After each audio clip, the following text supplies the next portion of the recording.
Hi friends, good morning. ಇವತ್ತು ನಾನು ಹೇಳೋಕೆ ಹೊರಟಿರೋ ವಿಷಯ ಏನಂದರೆ ಕುಂಭಮೇಳದಲ್ಲಿ ನಡೀತಿರೋ ಅನಾಹುತದ ಬಗ್ಗೆ. ಅದಕ್ಕೂ ಮುಂಚೆ ನೀವು ಒಂದ್ಸಲ ಈ ವಿಡಿಯೋನ ನೋಡ್ಕೊಂಬನ್ನಿ.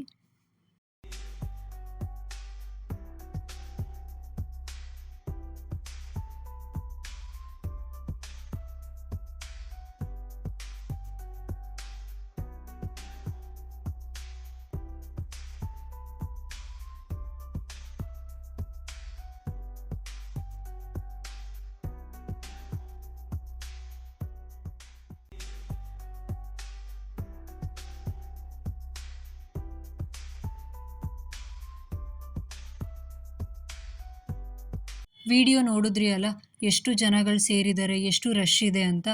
144 ವರ್ಷಕ್ಕೊಂದ್ಸಲ ಮಹಾ ಕುಂಭಮೇಳ ನಡೆಯುತ್ತೆ. ಇದು ಎಲ್ಲಿ ನಡೆಯುತ್ತೆ ಅಂದರೆ ಉತ್ತರ ಪ್ರದೇಶದಲ್ಲಿರೋ ಪ್ರಯಾಗ್ರಾಜ್ ಅನ್ನೋ ಸ್ಥಳದಲ್ಲಿ ತುಂಬ ಅದ್ಧೂರಿಯಾಗಿ ನಡೆಯುತ್ತೆ. ಇವತ್ತು ಬುಧವಾರ ಅಮಾವಾಸ್ಯೆ ಇದೆ ಅಂತ.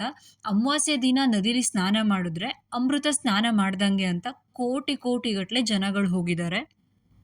ಕೆಲವರು ಅವ್ರದ್ದೇ ಸ್ವಂತ ವೆಹಿಕಲ್ಸ್ ವ್ಯವಸ್ಥೆ ಮಾಡ್ಕೊಂಡು ಹೋಗಿದ್ದಾರೆ. ಇನ್ನು ಕೆಲವರು ಬಸ್ಸಲ್ಲಿ ಹೋಗಿದ್ದಾರೆ, ಕೆಲವರು ಫ್ಲೈಟಲ್ಲಿ ಹೋಗಿದ್ದಾರೆ. ಹಗಲು ರಾತ್ರಿ ಅಂತಲೂ ನೋಡದೆ ಅಷ್ಟು ಜನ ಹೋಗಿದ್ದಾರೆ. ನೀವು ನೋಡ್ಬೋದು, ವಯಸ್ಸಾಗಿರೋರಿದ್ದಾರೆ, ಯುವಕರಿದ್ದಾರೆ, ಮಹಿಳೆಯರಿದ್ದಾರೆ, ಸಣ್ಣ ಮಕ್ಳುಗಳನ್ನ ಕಂಕ್ಳಲ್ಲಿ ಎತ್ಕೊಂಡು ಹೋಗಿದ್ದಾರೆ. ಮಕ್ಳುಗಳಿಗೂ ಪುಣ್ಯ ಸ್ನಾನ ಮಾಡಿಸ್ಬೇಕು ಅಂತ, ಒಳ್ಳೇದಾಗಲಿ ಅಂತ. ಕೋಟಿಗಟ್ಟಲೆ ಜನ ಸೇರಿದ್ದಾರೆ ಅಂದರೆ ಅಲ್ಲಿ ಆರಾಮಾಗಿ ಹೋಗಿ ಸ್ನಾನ ಮಾಡ್ಕೊಂಡು ದೇವ್ರ ದರ್ಶನ ಮಾಡ್ಕೊಂಡು ಬರೋಣ ಅಂತ ಹೋದರೆ ಅಲ್ಲಿ ಇಷ್ಟು ಜನಸಂಖ್ಯೆ ಸೇರಿದ್ದಾರೆ ಅಂದರೆ ಜಾಗ ಎಲ್ಲಿ ಸಾಲತ್ತೆ ಆರಾಮಾಗಿ ಹೋಗಿ ಬರೋಕ್ಕೆ, ಹೌದಲ್ಲ? ಹಾಗಾಗಿ ನದಿಲಿ ಸ್ನಾನ ಮಾಡೋಕ್ಕೆ ಹೋಗಿ ಕರ್ನಾಟಕದಿಂದ 4 ಜನ ಸತ್ತಿದ್ದಾರೆ ಆ ನೂಕುನುಗ್ಲಲ್ಲಿ. ಅದಲ್ಲದೆ 36 ಜನ ಬೇರೆ ಬೇರೆ ಸ್ಟೇಟ್ಗಳಿಂದ ಬಂದಿರೋರು ಸತ್ತಿದ್ದಾರೆ. ಇದಲ್ಲದೆ ತುಂಬ ಜನಕ್ಕೆ ಗಾಯಗಳಾಗಿದ್ದಾವೆ. ಅವ್ರನ್ನ ಆಸ್ಪತ್ರೆಗೆ ಸೇರಿಸಿದ್ದಾರೆ. ಅಲ್ಲಿನ ಪರಿಸ್ಥಿತಿ ತುಂಬಾ ಗಂಭೀರವಾಗಿದೆ. ಈಗಾಗಲೇ ಹೋಗಿರೋರು ಯಾಕಾದರೂ ಬಂದ್ವಪ್ಪ ಅನ್ನೋ ಪರಿಸ್ಥಿತಿಯಲ್ಲಿದ್ದಾರೆ. ಸೇಫಾಗಿ ಮನೆ ಸೇರಿಕೊಂಡ್ರೆ ಸಾಕು ಅಂತಿದ್ದಾರೆ.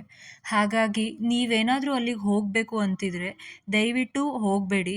ಸುಮ್ಮನೆ ಹೋಗಿ ಏನಕ್ಕೆ ಸಾಯ್ತೀರಾ? ಸುಮಾರು ಅಲ್ಲಿ 10 ಕೋಟಿ ಜನ ಸೇರಿದ್ದಾರೆ, ಇನ್ನೂ ಹೋಗ್ತಾನೆ ಇದ್ದಾರೆ ಕೂಡ. ನಿಧಾನಕ್ಕೆ ಇನ್ನೊಂದು ದಿನ ಫ್ರೀ ಮಾಡ್ಕೊಂಡು ಹೋಗ್ಬನ್ನಿ. ಕುಂಭಮೇಳಕ್ಕೆ ಹೋಗಿ ಸ್ನಾನ ಮಾಡಿ ದೇವ್ರ ದರ್ಶನ ಮಾಡ್ಕೊಂಡು ಬಂದ್ರೇ ಒಳ್ಳೇದಾಗೋದು ಅಂತ ಅಂದ್ಕೊಂಡು ಅಲ್ಲಿ ಹೋಗಿ ಅನಾಹುತ ಮಾಡ್ಕೋಬೇಡಿ. ಹೋದರೆ ಮಾತ್ರ ಒಳ್ಳೇದಾಗತ್ತೆ ಅಂತ ಅಂದ್ಕೊಳ್ಬೇಡಿ, ಅದೆಲ್ಲ ಸುಳ್ಳು. ನಿಮಗೆ ಅಲ್ಲಿಗೆ ಹೋಗಲೇಬೇಕು ಅಂತ ಆಸೆ ಇದ್ದರೆ ಇನ್ನೊಂದು ದಿನ ಫ್ರೀ ಮಾಡಿಕೊಂಡು ರಶ್ ಎಲ್ಲ ಕಮ್ಮಿ ಆದಮೇಲೆ ನಿಧಾನಕ್ಕೆ ಆರಾಮ್ಸೆ ಹೋಗಿ ಬನ್ನಿ. ಈ ವಿಡಿಯೋ ನಿಮಗೆ ಇಷ್ಟ ಆದರೆ ಲೈಕ್ ಮಾಡಿ, ಸಬ್ಸ್ಕ್ರೈಬ್ ಮಾಡಿ, ಶೇರ್ ಮಾಡಿ. Thank you.